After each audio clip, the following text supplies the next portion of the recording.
What we have here is a Tascam SS-R250N, which is a digital audio recorder from Tascam. There seems to be very little information on these on YouTube, so we're going to do a brief unboxing and review later on.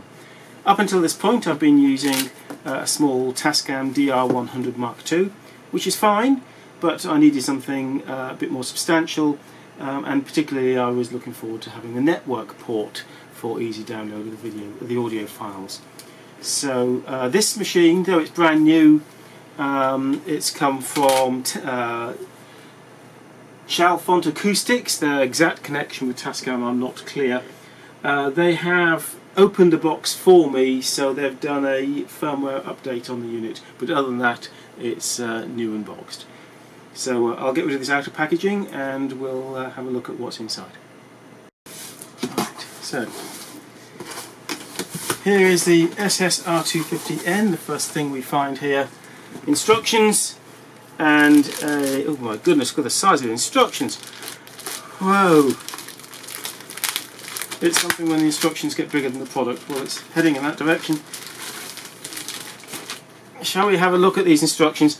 Are they all in multitude languages? Yes, we've got whatever language that is, and whatever other language that is, and whatever language that is, and that'll be German, and English. I actually prefer this anyway, so we can keep hold of one instruction manual that's a sensible size rather than have to wade through loads of foreign languages. That's a good start. I'll put the English manual to one side. Now then, in here we have a very small remote control. I'm not sure that's going to be particularly important to me, but there we have it. And some screws, the purpose for which is at the moment a mystery. So we'll make sure we don't lose them and move on.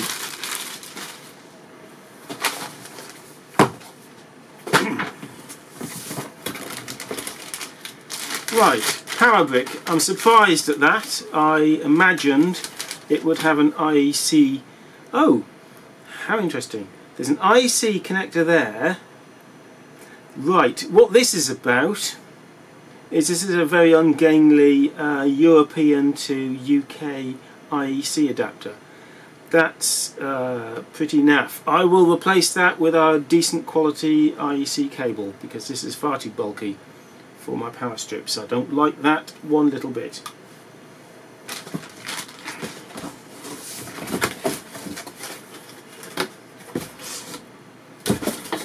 So now we have the unit proper.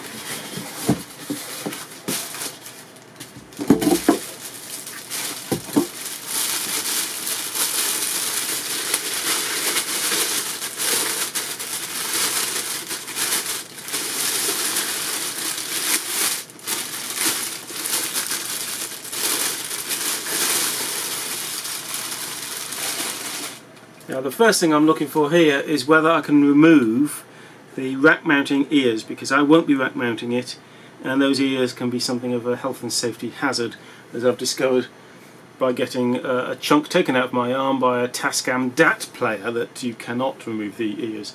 This, yes, it looks as they can be removed, so I can just mount that in my stack. I must say it's impressive. It looks absolutely gorgeous.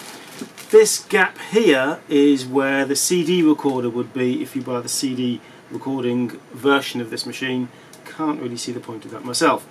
And as ever with professional equipment, you're not really that interested in what's going on at the front. Much more interesting what's going on at the back. And so what we have here, which is of particular interest to me, we have an Ethernet port. There's an options there. I forget what the options were for, but nothing that I need.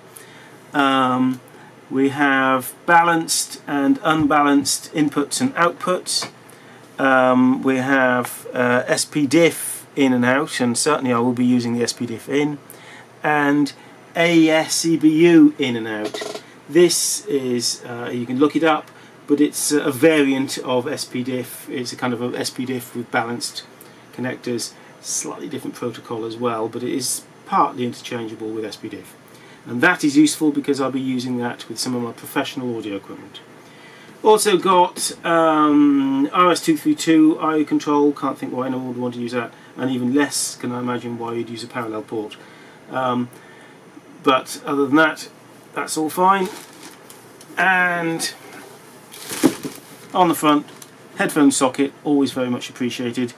And here we have space for SD cards, and I've bought a very expensive high-speed SD card to go into that, which will do the storage. I bought a 64 gig, which will give me plenty of space. Hopefully that works well. The one that Tascam recommended is out of production, so I had to choose a similar one from the same manufacturer. So I'll get that all rigged up, and we can do some experiments with it later. Okay, now we have this Tascam set up, briefly connected to some of my equipment. Let's switch it on and see what it does. So as a switch on, the first thing we'll notice, I think, is that it's a little bit slow to get started. I must say I like these coloured lights, but shame there isn't one on the stop light. Now it seems to boot and then initialise and carry on like this for a while. Now I've had a few problems with the remote control.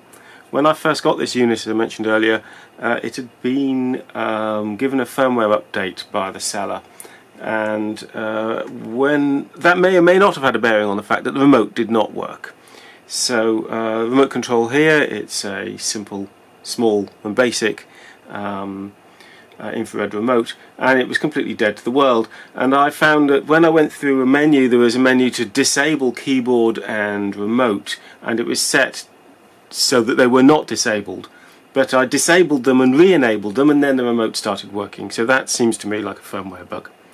The remote also is laid out by heaven only knows who. I think they've been on something, or this looks like a work in progress, because what is F1, F2, F3 and F4 supposed to mean? Well, nobody knows. The instruction manual certainly doesn't seem to explain why they're labelled that, or give any indications as to whether they can be assigned to some other function. But if we just play with the play button, off it goes. VU meters on this LCD I can only describe as extremely disappointing. Now I don't know if you can see them there because it might be glaring the camera, and I will zoom in a moment and have a look at those, but they are really very poor. F1 is pause. Where's the logic in that? So let's take a closer look at the VU meters. Okay, there we are. Let's look at those moving again. Get the remote to work. Yeah, they really are that bad. It's astonishing they managed to make a display for a professional piece of equipment of such a low standard. A colour display with a higher quality, higher speed response time would have been much more appropriate. So, hugely disappointing remote, remote and display there. Now I'm going to be using this machine primarily for recording from an assortment of different analog and digital sources, such as, and I'll show you a few of these. We have cassette, of course. You might wonder why there's an old Betamax video recorder. Well, there is a reason for that, because at the bottom we have, just buried under all this stuff, a PCM 701 ES digital decoder, and the Betamax there plays tapes out from that and has a special switch for PCM operation, so that's why that particular machine's chosen. There's cassette, of course. We have an interesting thing here, which is it does 6 stereo tracks of PCM digital audio analog output feed from this 8mm deck. We actually have a CD recorder for some other reasons there. We have a DAT machine here, which has got optical out. I've got a no, that one has SPDIF coaxial out, but we have mini disc, which has optical out, and I have an optical to SPDIF coaxial converter gizmo, cheapest chips, which is feeding into this Tascam unit. We also have reel-to-reel and some interesting things up here, if you can see those at all. Such machines as the DA98HR, which has AES EBU digital output as does a professional Sony DAT deck over there, and we've also got some bits and pieces like Alesis and digital compact cassette and what have you. So we have an assortment of different analog and digital sources which we're going to be feeding into this thing, and some of those go in via SPDIF, some go in AES EBU, some go in balanced and some go in unbalanced, which would be absolutely glorious if this thing had a nice big input switch on the front, but it doesn't. Now, even the Tascam DR100, you can go in through most of the inputs without going through menus, the exception being digital inputs, because it was a bit of an add-on. I think they fixed that in the Mark III. This unit here, you have to go through a menu to select the input. And it's menu number Rec 1, which is 5 of 21. What can I say? Could you have found a more clunky way to select different inputs? So that is really quite foul. It really just needed a set of input buttons somewhere, or at the very least shortcut somehow. So that's not the easiest thing in the world to use. But I'll also show you in a moment another problem I've noticed with digital inputs. Now, this does apply to some extent with the DR100 Mark II as well, that if your recording on, say, DAT tape changes sample rate halfway through a recording, which is infuriating, the DR100, when it's recording digitally, will just say DIN unlock and promptly stop. This machine handles it differently, and I'll show you what it does.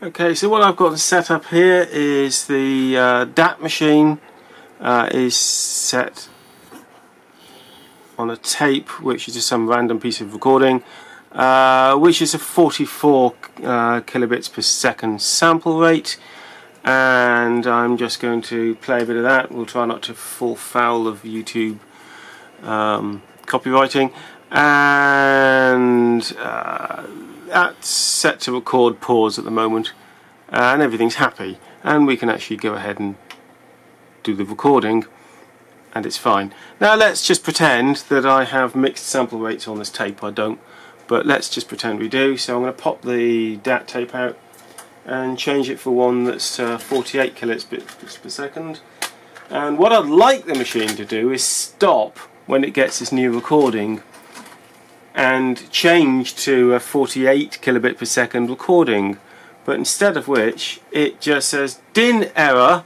FS unmatch, but it actually will allow you to carry on recording.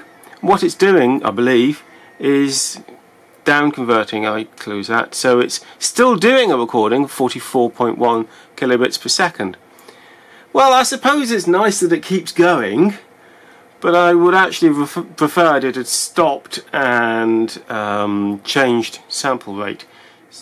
Now, where the sample rate converter is coming very handy is on this particular tape I'm playing here, which is a DAT long play tape. So you can see it's 32 kilobits per second, and the Tascam just merrily gets on with recording it, which is marvellous. And I've checked one of these recordings and it works.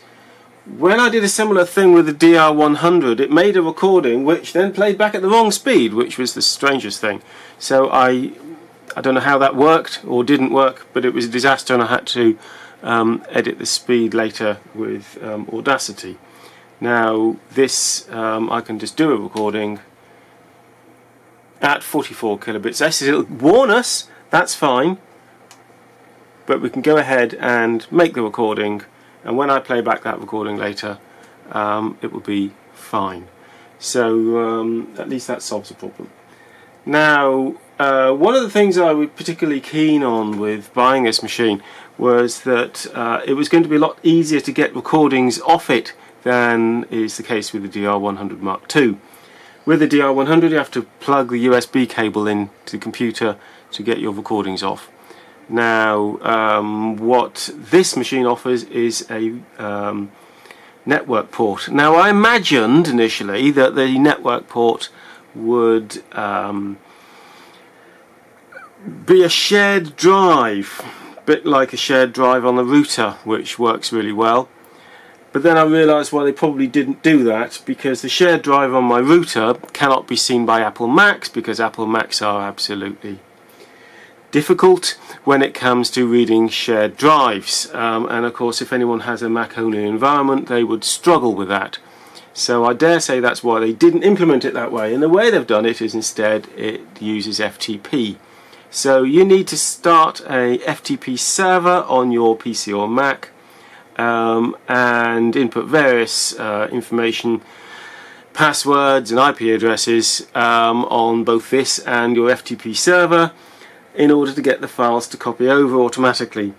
This was a little bit of a challenge, but it did work in the end. So what I did, I chose FileZilla server, which is not the same as the FileZilla normal FTP client. It's a server which you run as a background process on the PC, and I got a bit of a tussle with Windows Firewall, but I got that working in the end. So every time I stop a recording on the Tascam recorder, it will now automatically FTP the finished WAV file onto the PC in the FTP folder, and I can start working on that straight away while I get on with recording the next piece of source material, which is great for my workflow. It means I can get more done rather than having to stop my working process and hook up USB to the DR100, which interrupted the work. So from that point of view, yes, it gets the job done. Now as for recording medium, they recommend a particular type and brand of SD card. It's a SanDisk they recommended, which is apparently unavailable. So I chose the most expensive, higher speed SanDisk 64 memory card I could find and put that in there, and that seems to work fine so far anyway. One of those screws we found earlier in the box was so that you can, once you've fitted one or two SD cards in here, you can fit a screw through there and screw the thing shut to stop anyone tampering and running off with your SD cards, which I'm sure is useful in some applications. Now here's another little experiment I wanted to try, which didn't go very well on the DR100, which is playing out multiple tracks from minidisc and feeding it into the recorder.